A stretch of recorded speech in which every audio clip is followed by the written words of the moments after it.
每日聖言分享。四旬期第一周星期二，恭讀聖馬竇福音。那時候，耶穌對他的門徒說：你們祈禱時，不要嘮嘮叨叨，如同外邦人一樣，因為他們以為只要多言，便可獲得垂允。你們不要跟他們一樣，因為你們的父在你們求他以前，已知道你們需要什麼。所以你們應當這樣祈禱：我們在天的父，願你的名被尊為聖，願你的國來臨，願你的旨意承行於地，如在天上一樣。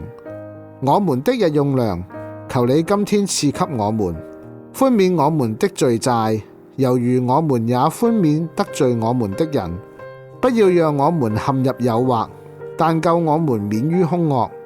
因為你們若寬免別人的過犯，你們的天父也必寬免你們的；但你們若不寬免別人的，你們的父也必不寬免你們的過犯。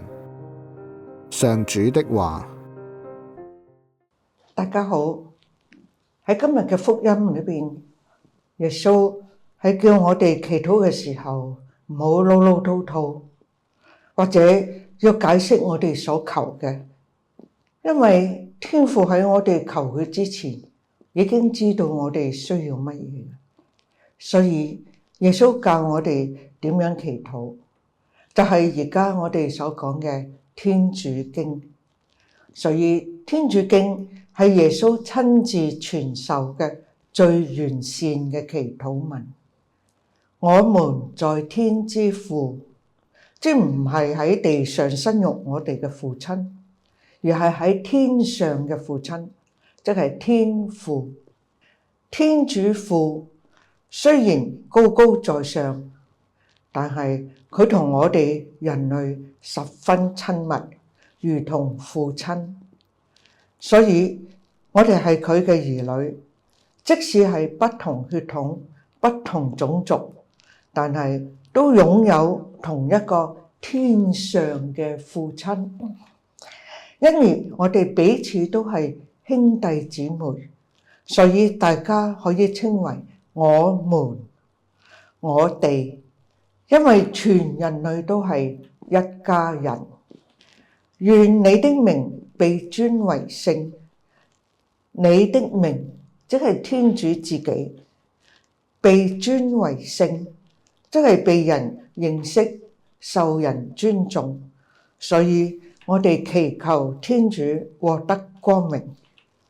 可惜古往今來，好多人都係注重名譽，想自己揚名，為受到別人嘅重視。因此我哋需要祈求天主幫助我哋謙遜，放低自己，歸還天主嘅名聲俾天父。願你的國來臨。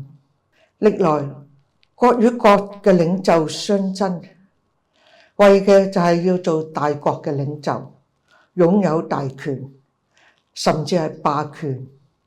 祈願天主賜予領袖們謙遜嘅心，使到國與國能夠互助合作，共建大同世界，讓天國臨現人間。唔需要人死咗之後先至安享天國嘅福樂。願你的旨意承行於地，如在天上一樣。今日嘅世代，大多數人都希望如願以償，以自己嘅旨意為重。但願洗者若翰所講嘅，他即係天主，應興盛，我即若翰應衰微，亦都成為我哋每人嘅心意。時時對天主話：主，願你的旨意承行於我身上。我哋需要學習耶穌，親自實行天父嘅旨意，為咗使天父受光榮，而唔係我哋自己受光榮。我們的日用糧，求你今天賜給我們，即係話每日求天主賜俾我哋當日嘅食糧，同埋急需，或者可以話求主每日賜俾我哋食糧，所以無需要積存過多，因為天主知道我哋每一日嘅需要嘅。寬免我們的罪債，如同我們寬恕得罪我們的人。如果能夠寬恕得罪咗我哋嘅人，天父亦都必會赦免我哋嘅罪債。如同，即係如果我哋心胸太窄，不能夠容納，以及唔能夠寬恕別人嘅過錯嘅話，我哋嘅心胸亦都容納不下天主對我哋嘅寬仁。有啲人即使係被寬恕，仍然自責，唔能夠敞開胸懷，或者如果我哋尖酸刻薄，我哋亦都會容易遭遇到同樣嘅對待。如果我哋敞開心懷，同埋寬恕得罪咗我哋嘅人，我哋亦都能夠接納天主對我哋嘅寬恕，甚至作賠補。不要讓我們陷於誘惑，尤其是相反信德同埋愛德嘅誘惑，但救我們免於兇惡，即係尤其救我哋免受嚟自兇惡魔鬼嘅各樣誘惑。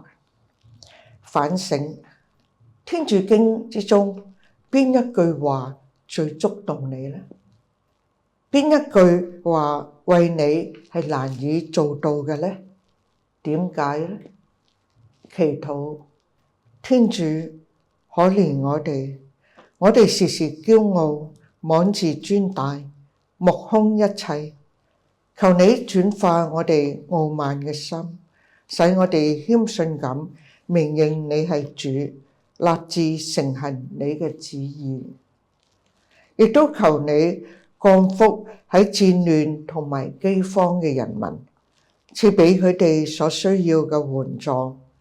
亦都求你賜俾我哋能夠接納同寬恕嘅心胸，救我哋免受魔鬼嘅陷阱。阿們。